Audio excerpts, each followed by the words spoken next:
Hello, everyone. My name is Venkat Srinivasan. I'm an archivist at the Archives at NCBS in Bangalore, India. And it's my pleasure to introduce a topic titled The Archives as a Crucible, Experiments with Future Custodians. And by that, I mean future students or current students who will be future custodians, rather.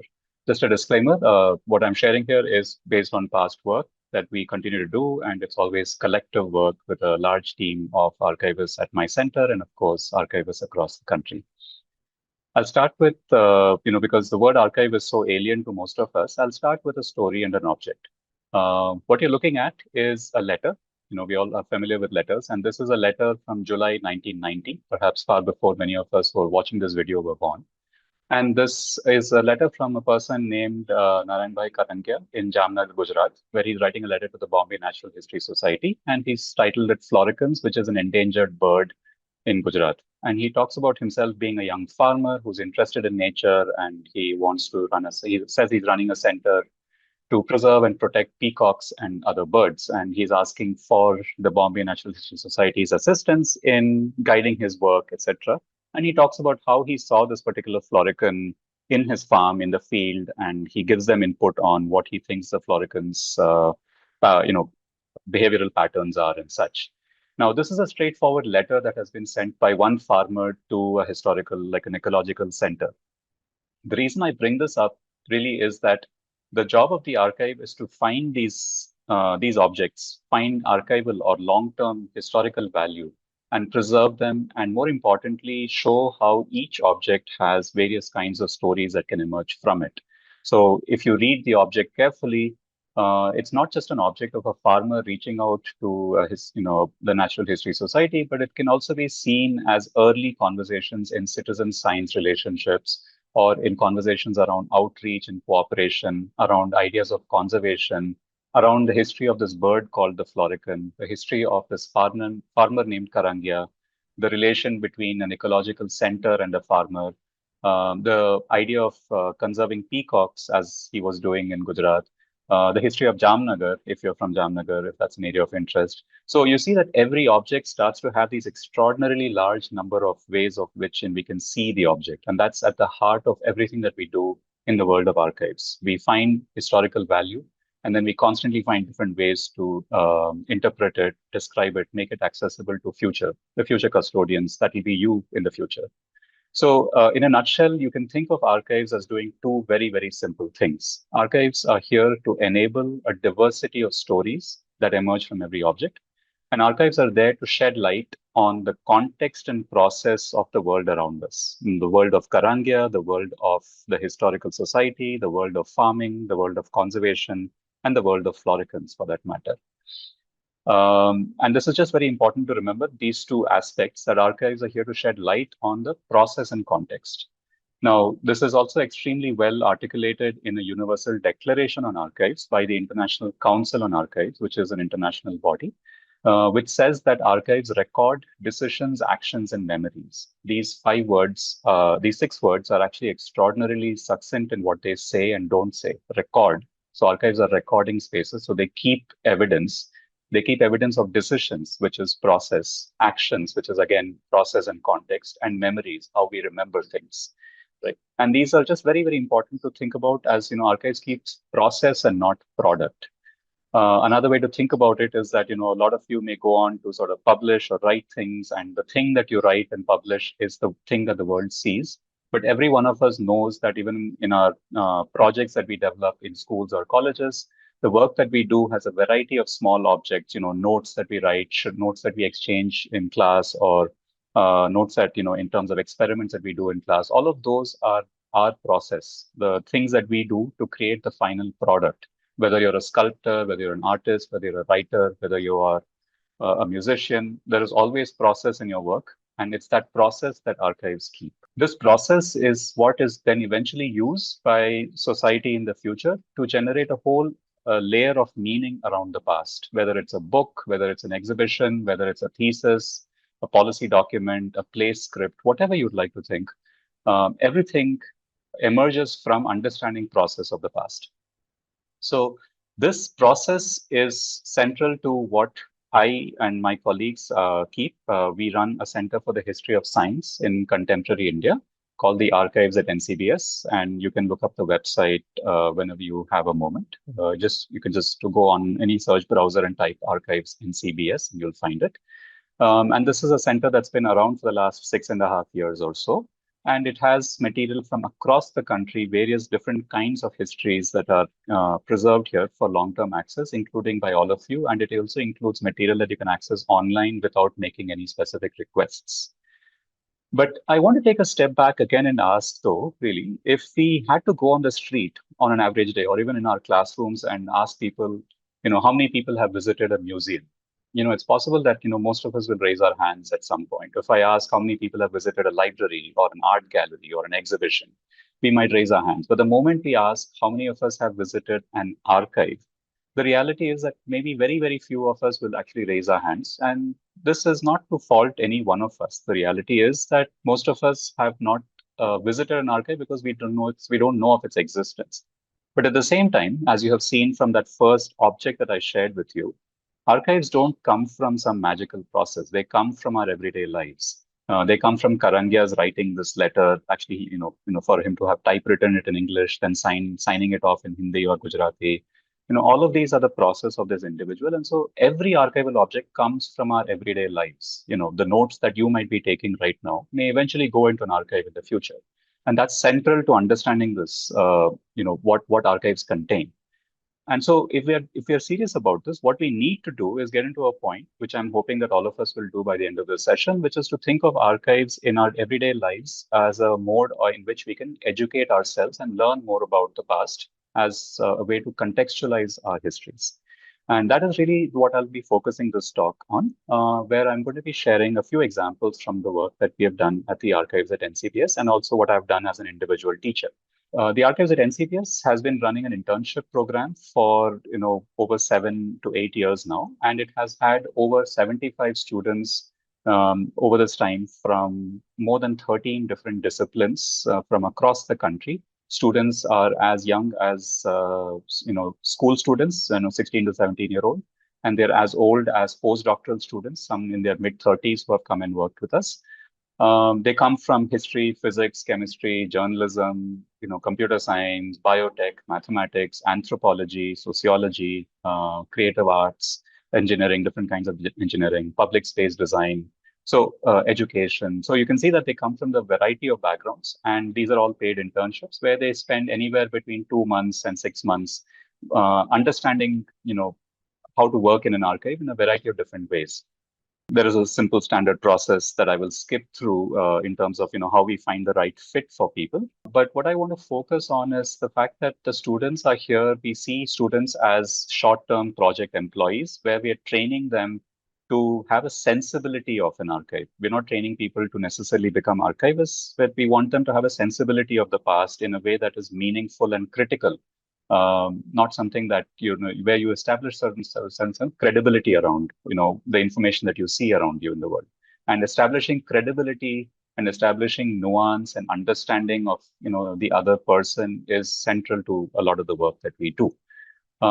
Generally, once we identify the right fit, we work with students where we wrap the archive in a way around that student's interests. So we see what they're interested in, how they think about the world, and then we wrap the archive around their interests. So the archive is everywhere. There's an archive in every single object in the world around you. So just to give an example, we've had design students who have worked on a project around the architecture of a future archive. We've had law students work on, they're thinking about what does open access mean, or what does digital copyright and how that relates to public access to archival material. We've had engineering students rebuild an old scientific equipment that is no longer used so that they can understand how things are built and used. We've had history students who have written papers using archival material. We've had some other design students develop graphic art around the building of an archive. Sometimes students work with an external mentor. And of course, most of the students come to us to understand how to contextualize the past and make it accessible to the future. We've had some students develop a story online on how the fruit fly, the thing that you see buzzing around bananas, for instance, how the fruit fly has shaped scientific research over the last 100 years. This is using archival material from NCBS and other archives around the world.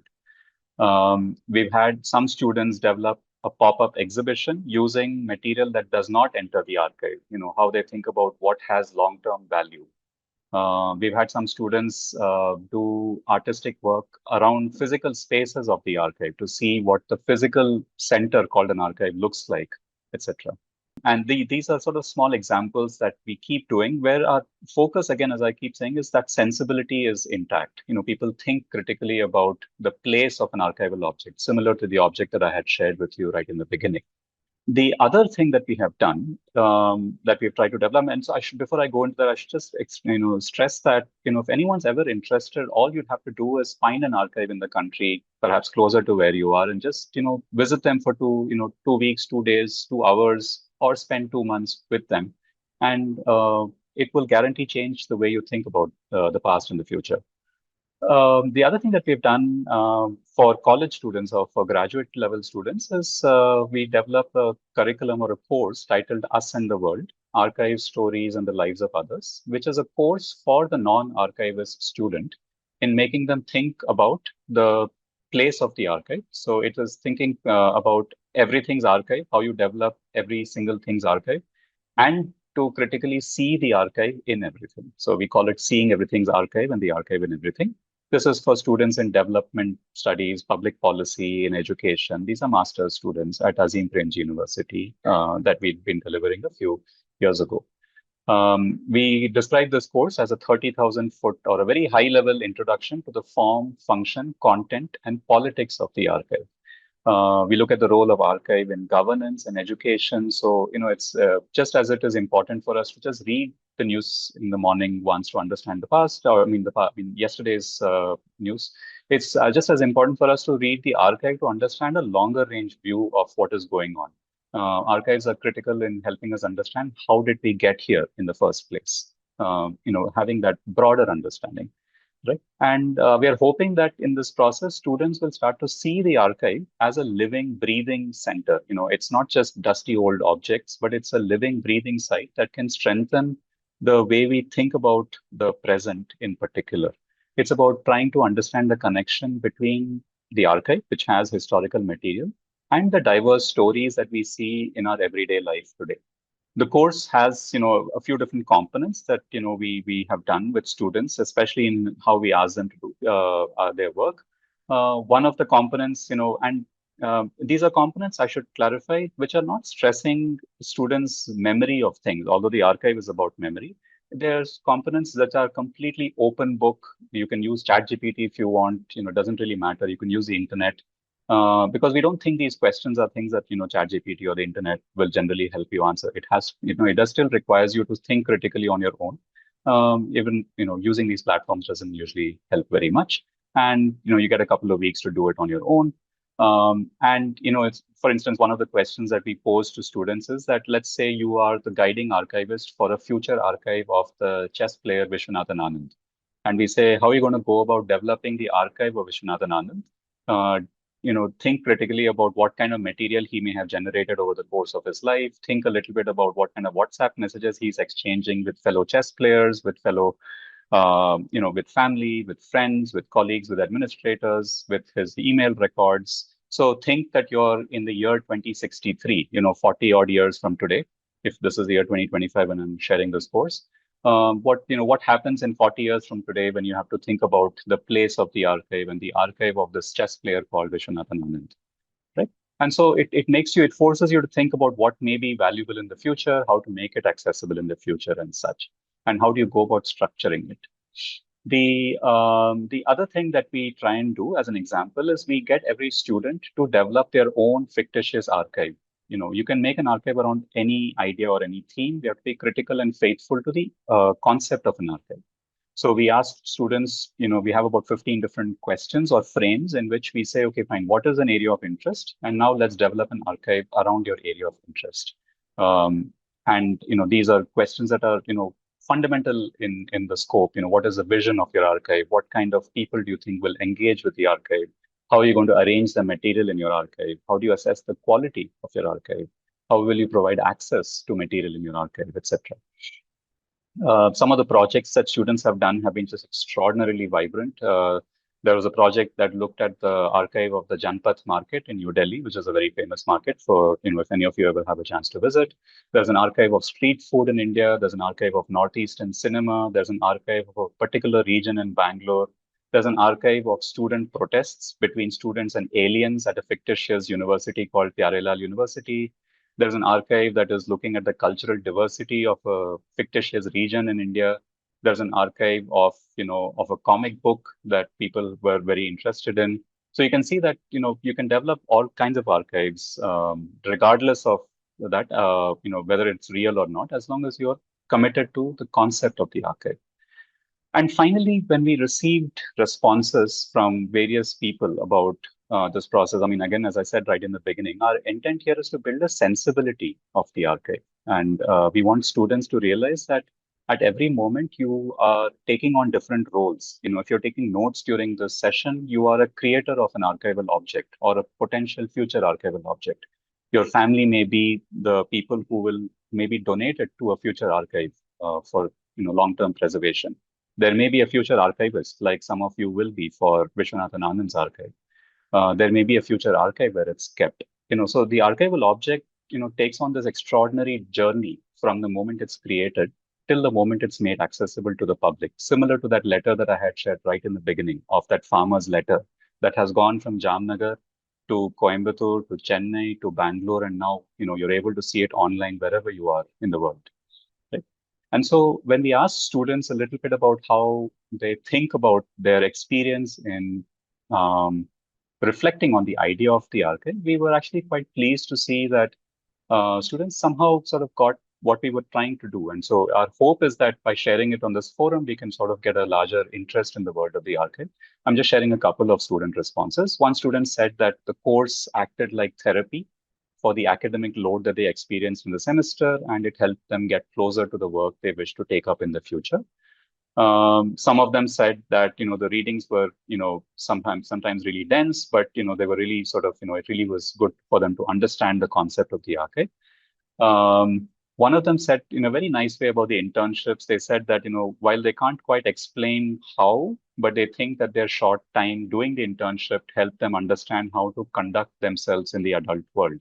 So in a sense, these internships are not just about theory, it's about day-to-day practice of working, engaging with the world, thinking about how these players of the past are, central to our understanding of the present and the future.